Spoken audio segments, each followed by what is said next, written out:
What's going on, YouTube? Your boy here, Apollo from Down, Down, Up, Up. How's everybody doing? I haven't seen you guys for a bit. Are you ready? I can't hear you. I said, are you ready? It's predictions time here on the channel once again. Unfortunately, though, it's time for our fourth, I believe it's the fourth WWE Network special in Saudi Arabia. I am, of course, talking about WWE Crown Jewel coming up, believe it or not, tomorrow on Halloween Day. A very odd time to put this on. I'm used to this being on Fridays, but que sera, sera. It is what it is. Let's just get through this. We definitely have some investment into the show because some ridiculous yet intriguing decisions could or could not be made. But we'll find out. Let's dive right into this. Now, I have just double-checked, and I believe I am correct in this news. Breaking news here on the channel. I believe WWE have officially announced that Crown Jewel will be hosting the first ever WWE women's match in Saudi Arabia. That's right. This was something that was rumored for the last 3 shows, but nothing ever came out of it. But now we actually have proof that this is in the works. It's put up on their channel. It's put up online. WWE are booking Natalya versus Lacey Evans on WWE Crown Jewel. Now, if this match does indeed happen, my pick is Natalya. If it doesn't, then it doesn't. I, granted, really couldn't care less about seeing Natalya versus Lacey Evans. However, I will give them props if they are allowed to do this and make a statement. Good luck, ladies. Hope you can wrestle and show the world why it's not about sex, it's about good wrestling. Moving on. Alright, now into the matches that have already been introduced. First off, a match, I believe, on the kickoff. It is a 20-man battle royal to determine the #1 contender for the United States Championship, currently held by one AJ Styles, who will apparently be getting a shot at the championship on the main show. So whoever wins this battle royal, they gotta face AJ for the title the day of. So who's in it? Well, not really any huge names. We've got Sin Cara, Titus O'Neil, Eric Rowan, Luke Harper, which is kind of fun. I believe Shelton Benjamin, Akira Tozawa, Tony Nese. We've got a collection of people. Unfortunately, my pick is probably going to be a very dark and disturbing pick behind my character. And this, I'm not trying to be cool right now. I'm a bit depressed. I'm picking Humberto Carrillo, a character I cannot stand. It is one of the blandest baby faces I've ever seen. I can't stand his character. Of course, I have no hatred toward the human being. I love putting on the act, though, because there's some people I want to hate.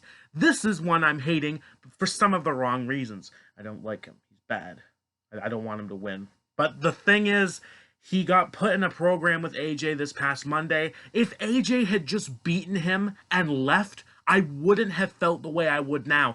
But he has to fake shake his hand, then toss his hand back, and then beat him up, and so I'm picking Humberto. However, I'm not predicting that he is going to win the championship because, oh, don't do that. Oh, don't you do that. Don't you do that. No. Bad. Because they can get away with AJ just beating him again. They did almost the same thing with Cedric Alexander and AJ Styles. Cedric tries to build up that momentum, AJ squashes him. Another match, AJ beats him. So, do the same thing. If it's not Humberto, I will definitely be invested after watching that kickoff. Now, mind you, I would like to tell everyone right now, first of all, 70 subscribers on the channel. Thank you guys so much. Only 30 away from 100. The goal, baby. Let's go. Love you. But I will be, if I am putting up a results and review video for the show, it will be no earlier than Friday, possibly Saturday. I might not even do one for this depending on what happens if it's that bad a show, because I'm planning to watch the show Friday, not Thursday, because 1, I have a life, 2, I still have a life, believe it or not, and 3, It's Halloween where I am. I have plans with friends and family. You'll have to play games. You'll have to watch the trick-or-treaters do their thing. You'll have to watch movies. Come on. Halloween. Day or night, I'm going to be busy. So I have no time to watch this show. My friends agree with me. We're going to be watching it Friday, and I will be giving you guys my thoughts about it, hopefully the day of or Saturday. Moving on. But I have Humberto Carrillo winning the Battle Royal and AJ Styles beating him to retain the championship. Moving on. Next up, let's talk about the largest tag team turmoil match in history. That's right, we got a big busload of teams just going to be doing this tag turmoil. Again, they're making this look like another World Cup winner. So, for all we know, there could be a surprise team that comes out in the end that wins this. It could be the Usos returning. It could be Shane McMahon with somebody else. Shane McMahon and Elias, or Shane and Vince, for all I know. But, in all seriousness, if there's going to be a set winner, I'm split right now between the New Day and the Viking Raiders. Which one would please the crowd more? I was leaning toward the New Day for most of this. But then I'm thinking, well, the Viking Raiders haven't lost. Sure, they could always do that stupid double DQ countout. Oh, but they could really give it to the New Day. They're more popular. So after the decision is BS that I've been going through in my mind, I'm going to pick the New Day. I'm going to stick with my original pick. They're more beloved. At least Kofi would get another win.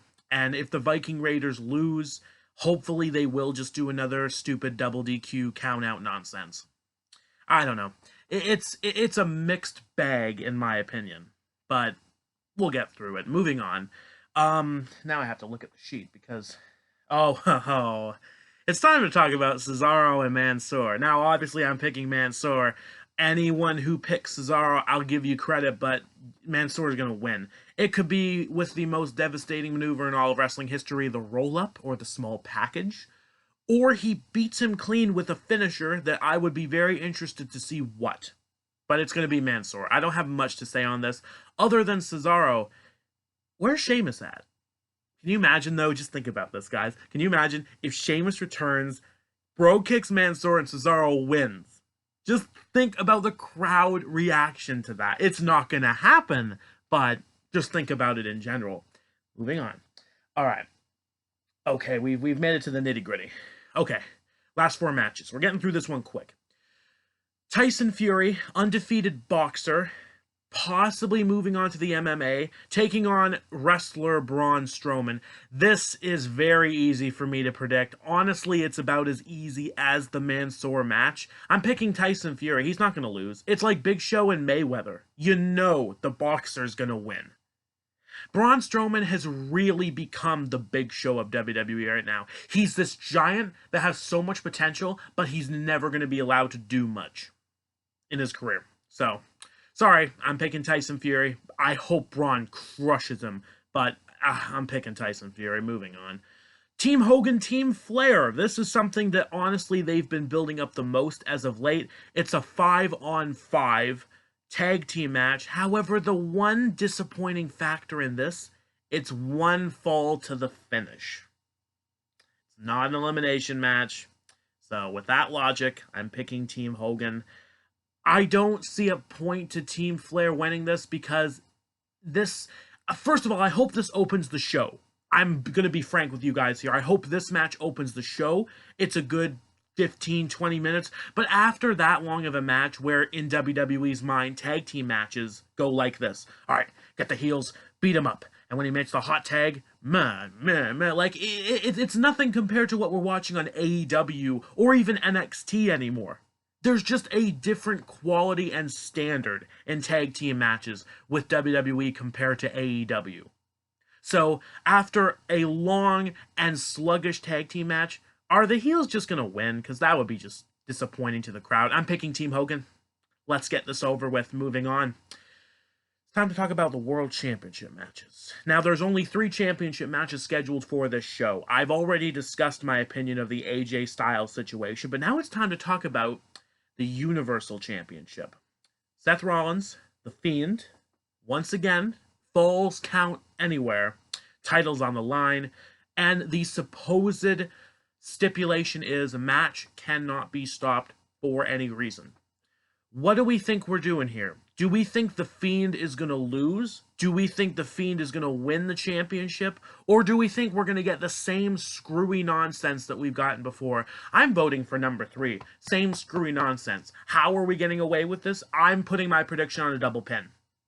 I can see them falling off at a great length, maybe off of some kind of stage or from the top rope to the floor or something. Something that leaves them both vulnerable, but somehow pinning each other. And that's it. That's that. So, for anyone thinking The Fiend can't be pinned, this sort of proves them wrong, and we get past this because, to my knowledge, they still have plans with Seth Rollins and The Fiend, and it's not going to end here. So I'm not picking The Fiend to win the title, but at the same time, I don't see that WWE will put Seth Rollins over The Fiend. It's just going to be another ending that leaves the fans disappointed. Moving on.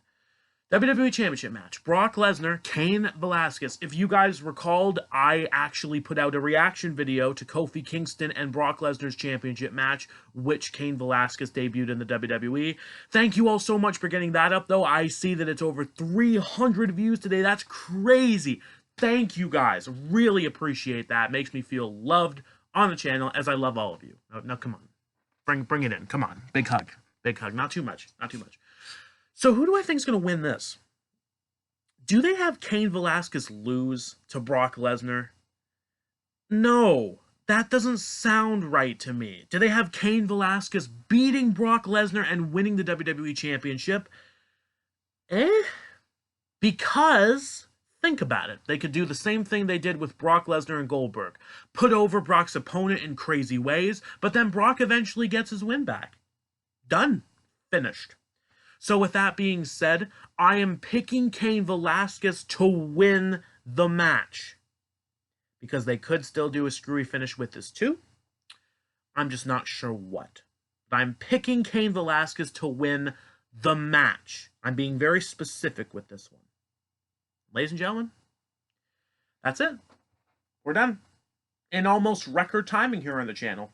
Predictions are finito. I do not have a lot to say about the show. I agree with a lot of my YouTube personalities. This is a glorified house show and will be treated as such. I wish I had more to say, but I don't. Hopefully, I will feel like doing a results and review video, and I will see you guys later in another video. Otherwise, I'm actually thinking of starting a new series on the channel. Let me guys, the tongue. Waiting for the words to come out. Let me know how that sounds, everybody. I'm thinking of a new small series to do on here that involves my wrestling memorabilia, the collection. Let me know if you're interested. But for now, I will see you all in another video. Hope you have a great day. I hope you all have a lovely Halloween, depending on what you're planning to do. But have fun, stay safe, keep it real.